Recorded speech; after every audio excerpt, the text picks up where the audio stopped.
Bonjour à tous et bienvenue pour une nouvelle vidéo Maraprod. Donc nous voici arrivés à la troisième et dernière partie sur ce projet Aridan, donc rénovation et montage. Et là c'est la dernière partie où je commence à assembler un peu toutes les parties. Et je vous avais laissé lors de la dernière vidéo sur le perçage général, donc le plus gros perçage que j'ai eu à faire pour mettre cette tige de PMMA à l'intérieur du corps du volant. Et là donc je suis en train de créer un petit arrêt sur le socle. Donc j'ai percé le socle dans l'angle qui me convenait pour la barre de PMMA. Et puis là ce que je fais c'est que donc je mets un petit arrêt qui va permettre de bloquer la tige en place. Sur le côté je vais rajouter deux petits morceaux de PVC. Et puis donc la barre ne pourra pas tourner à l'intérieur de son logement, même si elle ne pouvait déjà pas tourner parce qu'en fait elle était quand même penchée. Mais ça va permettre de créer une sorte de décor de rocheux autour. Donc là je fixe bien avec de l'accélérant et de la cyano les morceaux, et donc vous voyez avec le petit arrêt ça pourra pas bouger. Ce que je fais là c'est que maintenant je protège ma barre parce que je ne veux pas que ça colle à la pâte ou à la colle que je vais utiliser ensuite. Donc je mets du scotch de masquage. Donc c'est un scotch de masquage spécial peinture fine que vous pouvez trouver dans tous les bons magasins de bricolage. C'est pas le scotch de masquage que vous avez avec une texture vraiment papier, c'est plutôt un scotch de masquage, c'est toujours du papier mais la surface du scotch est très très lisse, ce qui fait qu'il n'adhère pas à grand chose quand vous mettez quelque chose par dessus. Là, ça va me permettre de sculpter toute une sorte d'empierrement rocheux par-dessus avec mon mélange d'Avesputti, là, qui est une sorte de millipute un peu dur une fois qu'il est sec. Donc je mélange la pâte et puis je vais recouvrir donc tout le socle en laissant bien sûr le petit ergot que j'ai mis sur la barre libre. Comme ça permettra de déboîter la barre et de la remboîter à loisir sur ce socle, mais tout en ayant une fixation un peu dure.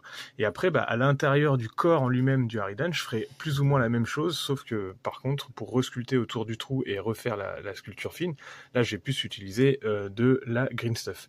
Donc là vous voyez, je mets en gros des morceaux de pâte autour de ma structure en plastique, et puis je commence à la texturer dans la masse avec mon petit outil de sculpture. Je retaille dedans, j'enlève des morceaux, je les replace. L'idée c'est de créer comme une sorte de texture de roche qui de toute façon pourra être retaillé et reponcé une fois sec, mais l'idée c'est de le mettre un petit peu en forme avant le séchage, et le fait de faire une texture roche sur un socle, après à mon client de mettre la texture qu'il veut tout autour, et puis d'englober encore la texture que je viens de créer avec une nouvelle texture, du sable, des rochers et tout ça. Et la différence avec le biologique et le rocailleux du socle ira très bien. Et puis en plus le socle est assez gros, on peut même imaginer mettre une épave de tank. Donc là je fais pareil pour le dessus. Par contre j'ai protégé la barre avec une petite couche de mon scotch fétiche là, et puis je le colle quand même, ce qui fait qu'en fait il est en place. C'est pas grave, en fait j'aurais juste à tirer dessus pour enlever le scotch, puis ensuite enlever le scotch à la pince épilée, mais je le fixe bien en place à l'intérieur pour pouvoir en fait resculpter une jonction la plus juste possible autour de la barre. Donc là, comme je vous avais dit, j'utilise plutôt de la résine verte. Et je vais donc réintégrer, parce qu'en fait quand j'ai percé, j'ai bien sûr été un tout petit peu plus large, mais j'ai été très profondément pour que la base de ma tige soit vraiment en force. Par exemple là, si je le mettais sur le socle, ça tiendrait déjà. Par contre autour, comme ça abîme un petit peu, parce que je vous avais dit que je pouvais pas protéger comme je voulais le corps du tyrannide sans risquer de le péter en fait. Quand j'ai percé, j'ai forcément été un petit peu abîmé autour la texture avec mon fourré. Et donc là, ce que je vais faire, comme ça me permet de faire une jonction la plus juste possible. Je vais réintégrer des morceaux de résine dans le trou. Vous voyez que j'avais pas mal dévié quand même sur le côté.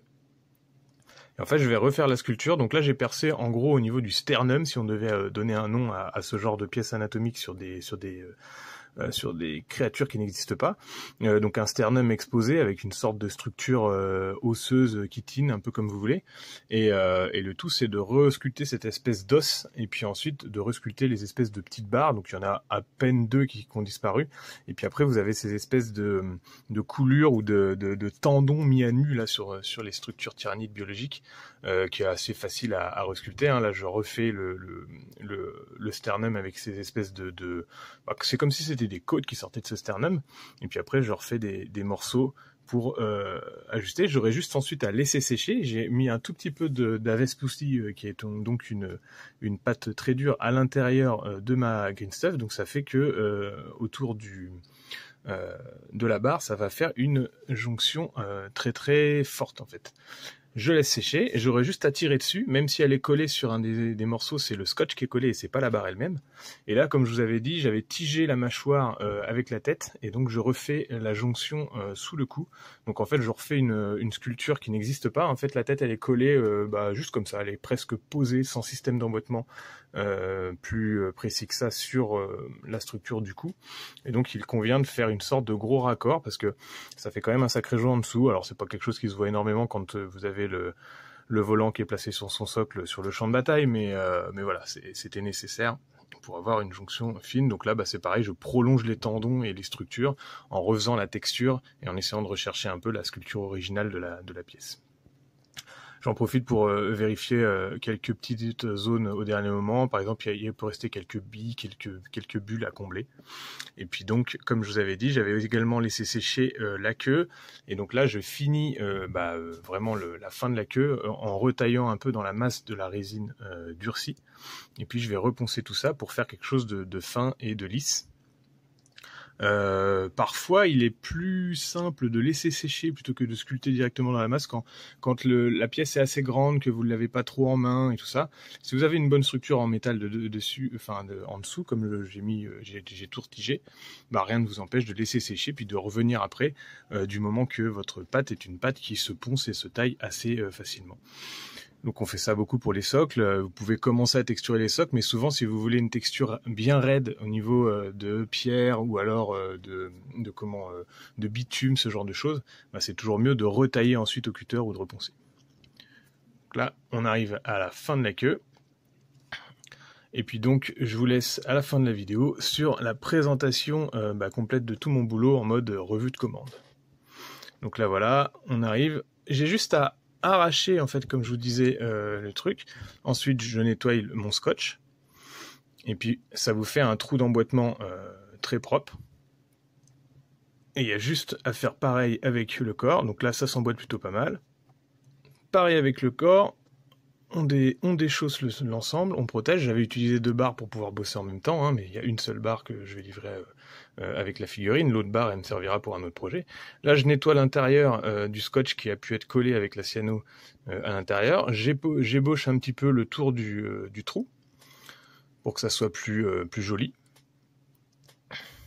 Et le tout ça va s'enchasser parfaitement, autant les chaussettes de l'archiduchesse sont-elles sèches, donc ça va s'emboîter parfaitement, et puis ça ne va plus bouger en place, voilà. Comme toujours, n'hésitez pas à vous abonner, et je vous laisse avec la présentation.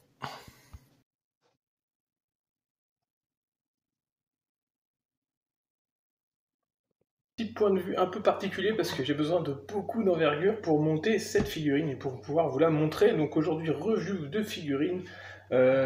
Commande terminée sur ce Aridan, cette grosse petite bébête là qu'on n'a pas envie de voir à cette échelle là déjà, parce qu'on aurait envie de donner un bon gros coup de poil dessus. En tout cas, c'est une des figurines Forge World, je pense, qui fait partie des plus grandes sorties par la marque, et qui moi m'a été fait partie des plus grosses figurines que j'ai fait. Tiens, je viens de voir. Ah, c'est marrant ça.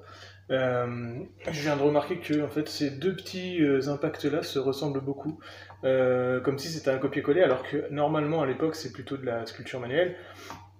Vu la date à laquelle ce kit est sorti, d'ailleurs je ne sais même pas s'il est encore disponible. Donc on est en présence d'un Aridan Tyrannide, qui est la sorte de plus gros volant que vous puissiez avoir dans l'armée Tyrannide pour l'instant. Peut-être que bientôt, GameStar Shop va se mettre à sortir des plus gros kits pour les Tyrannides, je ne sais pas. Je pense pas que ça soit dans leur poids parce que c'est pas l'armée qui se vend le mieux, contrairement aux Marines ou tout ce genre de trucs. Mais en tout cas, ça c'était sorti chez Forge en résine. Et ce kit a quelques années parce qu'on sent que la résine a vieilli, elle est jaunie, elle est passée. Il a été bien abîmé, et donc c'était ça qu'il fallait que je reprenne avec mon service de commande. C'est-à-dire que j'avais pas mal de parties abîmées. Donc là vous voyez les parties qui sont un peu plus blanches comme ça, c'était des parties qui avaient été brisées. Donc quand c'est comme ça, j'ai tigé, j'ai rallongé avec du PVC ou parfois des pâtes de sculpture. Il y avait également les ailes qui avaient été Alors ça, c'était des défauts de moulage, hein, c'est des gros moulages qui sont faits de manière manuelle par les services de Forge World. Et de temps en temps, pour des soucis de rentabilité, l'opérateur il va sortir les moules trop vite quand ils sont encore un petit peu souples, et du coup, parfois le moule aussi vieillit, se rétracte. Et donc vous aviez des zones qui étaient carrément transparentes, tellement le moulage était fin. Donc du coup, il fallait que je reprenne ça pour éviter qu'on passe carrément le dos au travers, hein. Je pense qu'avec un simple coup de pinceau, on pouvait traverser la résine, parce que c'était voire plus fin qu'une feuille de papier, hein. C'était vraiment, ou carrément troué. On voit encore un petit peu à la lumière que c'est encore un peu fin. Et donc ici, c'était une figurine que j'avais déjà reprise il y a quelques années. Vous pouvez retrouver le whip sur de nombreuses vidéos que j'ai fait sur la chaîne. Donc n'hésitez pas à aller voir, je vous avais déjà expliqué ça. Donc ici, j'avais repris cette texture-là avec du milliput terracotta. Donc ça avait tenu, il n'y avait pas de souci, mais après, la personne n'avait pas encore pris le temps de la travailler, donc elle m'a recontacté en disant, en fait, j'ai envie de le faire, mais il a subi plusieurs déménagements, il est encore abîmé, il est encore plus abîmé, donc il va falloir le reprendre. Donc là, c'est pareil, j'ai refait cette partie de pointe-là. Il y avait toute cette structure-là, c'est la queue. J'ai refait des petits ergots qui sont là, qui sont tout le long de l'échine, un petit peu comme sur le gros ici. Ici, ça avait été brisé. Et qu'est-ce que j'ai fait d'autre? J'ai amélioré un petit peu, alors amélioré à mon niveau, mais le système d'emboîtement des ailes n'était pas terrible, et rapprocher la partie de patte de ce truc-là, ce qui fait qu'en fait, les lames venaient soit gêner au niveau du montage au niveau des ailes, ou alors gêner la queue, enfin bref, ils étaient trop rapprochés du corps.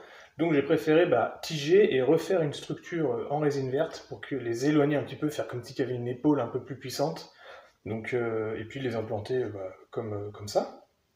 Et bien sûr, après, le gros du truc, donc si je vous rapproche le truc, c'était vraiment travailler le montage, parce qu'il n'y a absolument aucun système d'emboîtement.